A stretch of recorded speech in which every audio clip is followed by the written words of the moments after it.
नमस्कार, आपका मित्र विनय कुमार सिंह।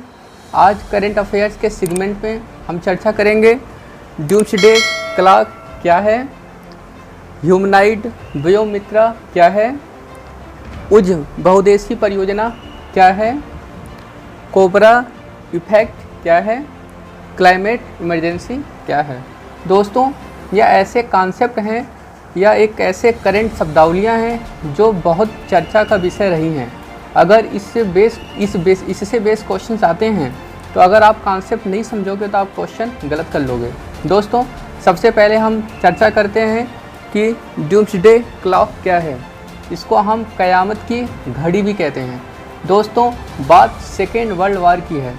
आपको पता है कि नागासाकी और हिरोशिमा पे अमेरिका द्वारा परमाणु बम गिराया जाता है, जिससे दोनों शहर तबाह हो जाते हैं।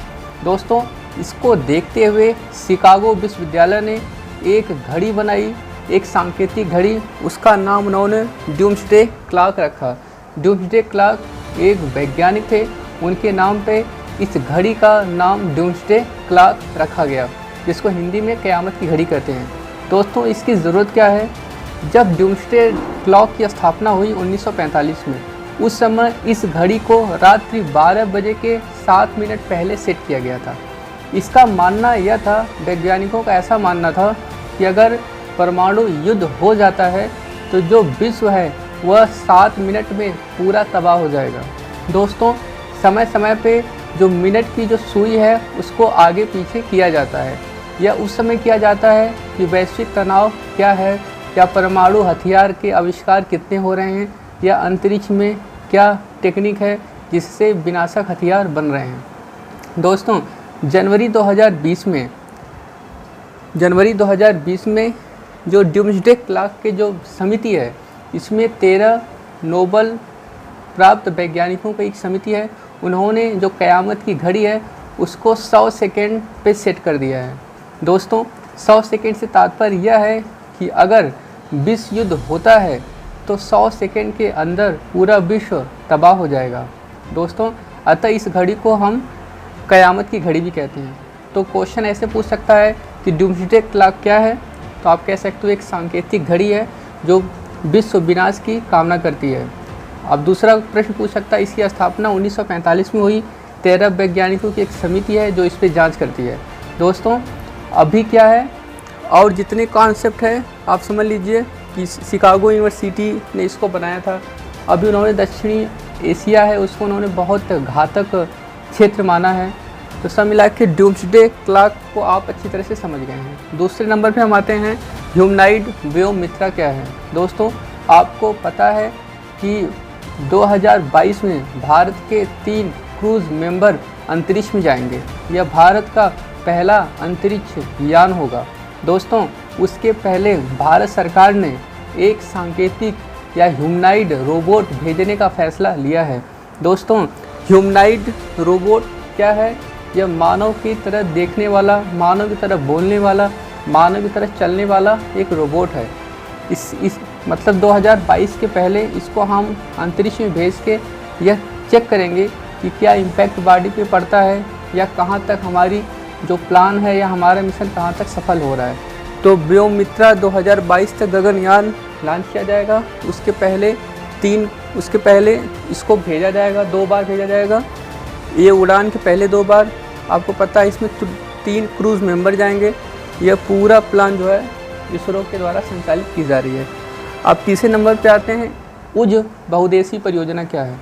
दोस्तों, आपको पता होगा अभी हमारे बालाकोट में आतंकवादी हमला हुआ था, तो उस समय यह मांग उठी कि सिंधु जल समझौता का हम अच्छी तरह से पालन करें और पाकिस्तान में जो पूर्वी दिशा में बहने वाली नदियां हैं उसके पानी को हम रोक लें। तो रोकने से तात्पर्य है कि सिंधु समझौता 1960 में हुआ था। इसमें पूर्वी दिशा में बहने वाली नदियां पश्चिमी की दिशा में बहने वाली नदियों को बांटा गया था। तो जो पूर्वी दिशा में बहने वाली नदियां हैं उसके जल का प्रयोग हम लोग नहीं करते हैं, लेकिन हाल ही में उज परियोजना से इस कॉन्सेप्ट को कहीं न कहीं बल मिला है। दोस्तों, यह रावी नदी की एक सहायक नदी है। उज एक रावी नदी की सहायक नदी है। यह पाकिस्तान के कठुआ ज़िला में स्थित है।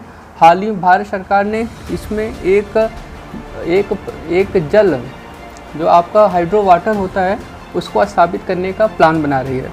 अतः उस परियोजना के संदर्भ में आप समझ लीजिए कि कहीं न कहीं जो सिंधु जल समझौता था उसके तहत इस पर कार्रवाई हो रही है। अब तीसरा नंबर पे आते हैं, कोबरा इफ़ेक्ट क्या है। दोस्तों, कोबरा इफ़ेक्ट हाल ही में चर्चा क्यों रहा, क्योंकि आरबीआई के गवर्नर शशिकांत जी द्वारा कोबरा इफ़ेक्ट की चर्चा की गई है। कोबरा इफ़ेक्ट क्या होता है, यदि मान लीजिए कोई समस्याएं हैं, कोई योजना है, उससे ढेर सारी समस्याएं क्रिएट हो रही हैं, तो उस योजना की विफलता को रोकने के लिए सरकार कोई और योजना लॉन्च करती है या कोई और स्कीम लॉन्च करती है या कोई और मुआवजा लॉन्च करती है।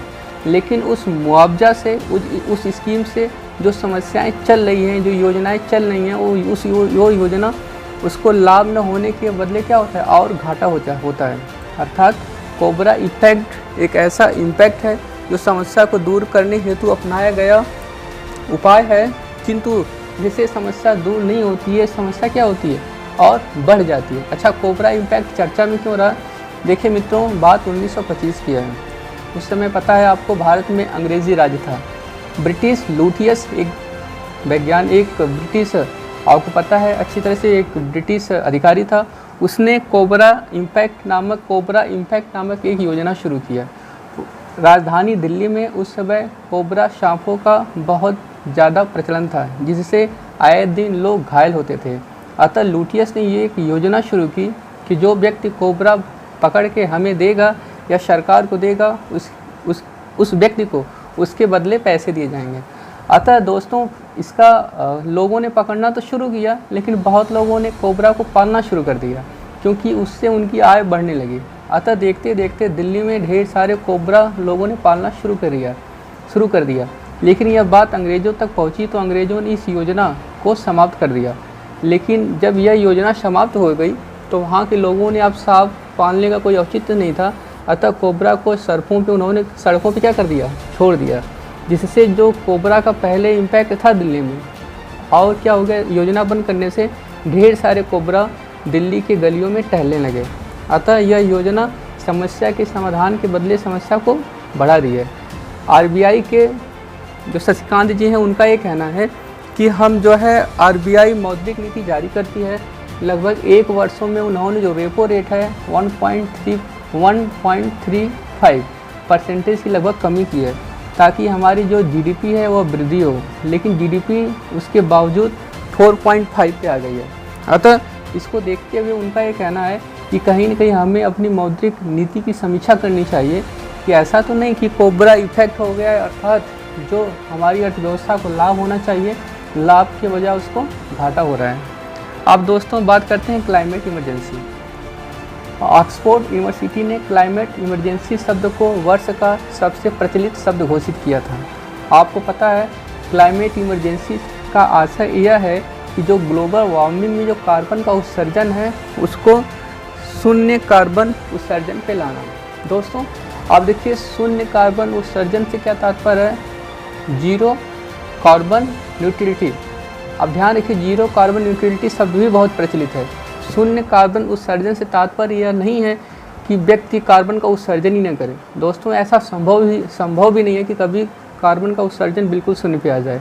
लेकिन शून्य कार्बन उत्सर्जन से तात्पर्य यह है कि जो व्यक्ति है जितना कार्बन का उत्सर्जन करे, जो पर्यावरण है उस कार्बन डाइऑक्साइड को अवशोषित कर ले। अर्थात जितनी मात्रा में व्यक्ति उत्सर्जित करता है कार्बन डाइऑक्साइड को, जो पर्यावरण में जो एलिमेंट्स है जो कार्बन ऑक्साइड को क्या करते हैं, अवशोषित करते हैं, उसको वो अवशोषित कर लें। अर्थात जो यह लेन और देन का जो एक बैलेंस है हमेशा बना रहे, कार्बन CO2 की मात्रा बहुत ज़्यादा नहीं हो, जिससे हमारा पर्यावरण क्या होता है, क्षति हो रही है।